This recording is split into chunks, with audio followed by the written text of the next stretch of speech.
The cannon fire is deafening, the deck is slick with blood, and somewhere in the chaos, a girl no older than 12 is dragged screaming toward the black flag, the last sight she'll ever see of freedom. Forget the charming rogues from storybooks. The real pirates were predators, and girls were their most prized plunder. Once taken aboard, there were no rules, no mercy, no rescue. Some were married to captains in name only, locked in cabins that became gilded cages. Others were forced to dance for the amusement of drunken crews, traded like barrels of rum in lawless ports, or simply thrown overboard at night, swallowed by the waves without a trace. This isn't the golden age of daring adventures. It's a nightmare carved into history and buried under centuries of lies. And today, you're going to hear it all. The myths are lies. They never told this part of the story. The part where the dashing pirate wasn't raising a mug of rum in victory, but dragging a screaming girl across a blood-slicked deck while the air reeked of smoke and gunpowder. Popular culture has scrubbed the filth from piracy, replacing it with charming rogues and glittering treasure. But for the girls taken in raids, capture meant the end of safety, the end of innocence, and the beginning of a nightmare without end. Picture it. The thunder of cannon fire, splitting the air, sails torn apart like paper, wood splintering under the force of impact. Amid the chaos, a girl of barely 12 clings to the shattered rail of a burning ship, her knuckles white, her lungs filling with smoke. Her father lies dead at her feet. Her mother has vanished into the mob of boarding pirates. She's surrounded by men who did not come to rescue her. They came to take her. When the battle ended, her fate was sealed. Pirate attacks were not random acts of chaos, they were calculated hunts. Girls were high-value prizes, coveted not for ransom alone, but for the control, pleasure, and power they represented. The moment rough hands closed around her arm, she ceased to be a person. She became property. On these floating kingdoms of lawlessness, there was no judge, no court, no appeal. The pirate code protected only the crew. Captives had no rights, no voice, no choice. A girl could be claimed by the captain, passed between men, traded for goods, or discarded overboard without a second thought. This is the truth beneath the legend. Behind every romanticized tale of pirates is a shadow of unrecorded screams, of girls whose names never made it to history, and whose stories ended at sea. 2. The pirate world. They entered between 1650 and 1730. The seas were a predator's hunting ground. This was the so-called golden age of piracy. A time when the Caribbean, the West African coast, and even the American colonies lived under the shadow of the black flag. Pirate havens like Nassau, Tortuga, and Port Royal bustled with ships stripped from their rightful owners, crews bound only by greed, and markets where anything could be bought: gold, guns, and human beings. Despite the myth of chaos, many pirate crews operated under strict pirate codes, written agreements that governed how loot was shared, how disputes were settled, and how discipline was enforced. But these rules were never meant to protect prisoners. They existed to keep pirates in line with each other, not to shield the helpless. From the moment a girl was dragged aboard, she ceased to exist as a person in their eyes. She became part of the cargo, a living asset that could be used, traded, or destroyed without question. The crew's loyalty was to profit and pleasure, not morality. No court, no navy, and no law reached beyond the horizon to save her. Once the sea swallowed the sight of land, her fate belonged entirely to the men who now owned her. 3rd. Targets by design, pirate raids were rarely random acts of violence. Many were calculated strikes on vessels known, or rumored, to carry women and girls. Passenger ships, colonial transports, and slave ships became prime targets, not only for the goods in their holds, but for the human cargo that promised even greater rewards. To pirates, girls were high-value plunder. They could be kept for personal use, paraded as trophies to intimidate others, traded to other crews for weapons or supplies, or sold into slavery in ports that asked no questions. The younger and healthier the girl, the more valuable she became. Information was power, and pirates often paid informants in port towns to tip them off when such ships set sail. Some even shadowed merchant routes for weeks, waiting for the right prey. When the trap was finally sprung, the attack was swift, ruthless, and decisive. For the girls aboard, the moment the pirate flag appeared on the horizon was not the beginning of danger, it was the end of any hope of rescue. 4. Forced sea marriages. Among the most twisted customs aboard certain pirate ships was the practice of sea marriages. These were not ceremonies of love or choice, but declarations of ownership. When a girl was taken in a raid, the captain or a senior pirate could simply claim her as his wife for the duration of the voyage. There was no consent, no escape, and no appeal. The title was a thin disguise for what it truly was, a monopoly on abuse. Once married, the girl was set apart from the rest of the captives, not for protection, but to ensure that no other crew member could touch what the captain considered his property. This ownership was absolute. She was expected to obey without hesitation, serve without complaint, and endure whatever demands were made of her. In some cases, the so-called marriage ended when the ship docked. The girl might be abandoned in a foreign port, traded to another captain, or sold outright. In others, the arrangement lasted until death, hers or his. These wives were sometimes given better food or clothing than the rest of the prisoners, but it was not kindness. It was control. The slight privileges were tools to keep them compliant and dependent. The crew often treated these arrangements as entertainment, joking crudely about the captain's braid and wagering on how long she would last. There was no romance, no partnership, only captivity dressed in the language of matrimony. For the girl trapped in it, a sea marriage was not a union. It was a sentence. The captain's quarters, a cage in luxury. To an outsider, the captain's quarters on a pirate ship might seem a sanctuary. Larger than the cramped crew bunks, lined with maps, charts, and sometimes fine furnishings stolen from captured vessels. But for a captive girl locked inside, it was nothing more than a gilded prison. Once taken to the captain's cabin, she rarely saw daylight.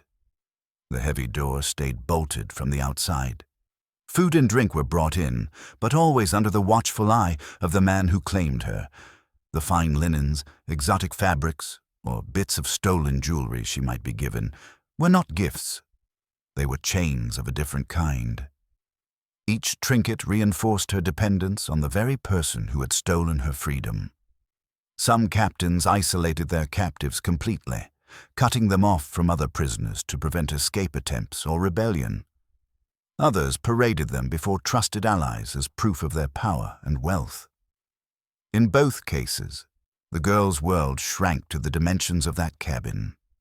Days blurred together. The smell of salt and wood, the constant sway of the ship, the muffled sounds of shouting above deck, all became part of the prison walls. Even if she stood at the small stern windows and stared at the endless ocean, there was nowhere to run. For some, the cabin became a final destination. Illness, injury, or deliberate violence ended their lives there, their bodies disposed of quietly over the rail at night. To the crew, the space remained the captain's quarters. To the girl trapped inside, it was the last place she would ever know. 6. Public humiliation as entertainment. On many pirate ships, cruelty was not just a tool of control. It was a form of entertainment. Female captives were sometimes dragged from confinement and forced before the crew to perform. They might be ordered to dance to the rhythm of drunken shanties, to sing songs they didn't know, or to strip under the jeers and taunts of men who saw their shame as sport. These spectacles were often staged on the open deck, with the entire crew gathered to watch. The intent was not pleasure alone. but domination. Every laugh, every mocking cheer chipped away at the girl's dignity, reminding her, and every other prisoner, of her absolute powerlessness. Refusal was not an option. Girls who resisted could be beaten on the spot, stripped by force, or subjected to even harsher violations. Some were tied to the mast and left exposed for hours in the sun as punishment. Others were pelted with scraps of food or doused in sea water while the crew roared with amusement. In some cases, these humiliations were turned into competitions among the pirates, who could make the captive cry first, who could break her will the quickest. The cruelty was deliberate, systematic, and without mercy. For the captives, the humiliation cut deeper than physical pain. It was meant to crush the spirit, to make escape seem pointless, and to erase any memory of life before the ship. Once broken, the girl became easier to control and more profitable to trade. 7. Trading flesh for favors. In the ruthless economy of piracy, human lives were as negotiable as gold. Female captives, especially young girls, were a currency that could be traded, bartered, or sold. Captains and crews valued them not just for personal exploitation, but for the bargaining power they carried. A girl could be exchanged between ships to settle debts or seal alliances. She might be traded for weapons, rum, fresh supplies, or even safe passage through dangerous waters. In pirate-friendly ports, particularly those with corrupt governors or thriving black markets, she could be sold into slavery without question.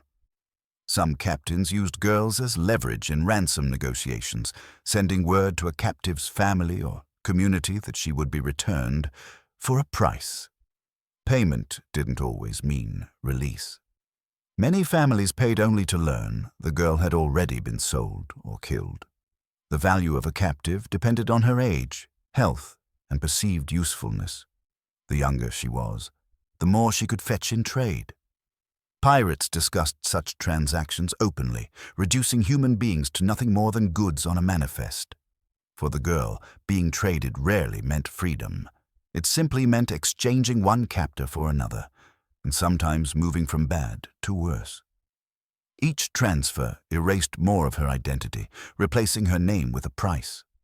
By the time she reached her final destination, if she ever did, she was no longer seen as a person at all, only as a transaction completed. 8. Violence as discipline. On a pirate ship, defiance was met with brutality, and for girls in captivity, the cost of resistance was swift and merciless. Attempting escape, refusing orders, or even showing open defiance could trigger punishments designed to crush willpower and set an example for others. Lashings were common, thick ropes or knotted cords biting into skin until blood ran. The wounds were often left untreated, ensuring infection would add to the agony. Branding was another tool of control. Some girls were seared with heated irons, marked permanently as property, the burn a reminder of failed defiance.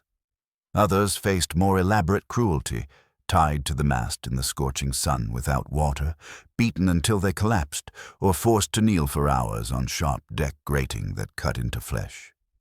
The most feared punishment was marooning, abandonment on a barren island with no food, water, or shelter. Pirates used it as both a sentence and a spectacle, rowing the captive to shore and sailing away without a glance back. The girl's survival was unlikely. Her fate served as a warning to the others. These punishments were not random outbursts of anger. They were calculated acts of dominance. Every blow, every burn, every act of abandonment reinforced the same message. Resistance was hopeless. Obedience was survival. 9. Silent deaths at sea. Not every captive's end came with violence in plain sight. Many girls simply vanished during the voyage, their absence explained away or ignored. Sometimes they were thrown overboard to prevent pursuit, an easy way to remove witnesses before a ship reached port. Other times, illness or untreated injuries claimed them. Their bodies quietly slid into the sea at night without ceremony. Disease spread quickly and the cramped, filthy quarters where captives were kept. A fever, infected wound, or malnutrition could kill within days. Pirates rarely wasted resources on the sick. A dying captive was of no value and often disposed of before death came naturally. Some deaths were deliberate but disguised.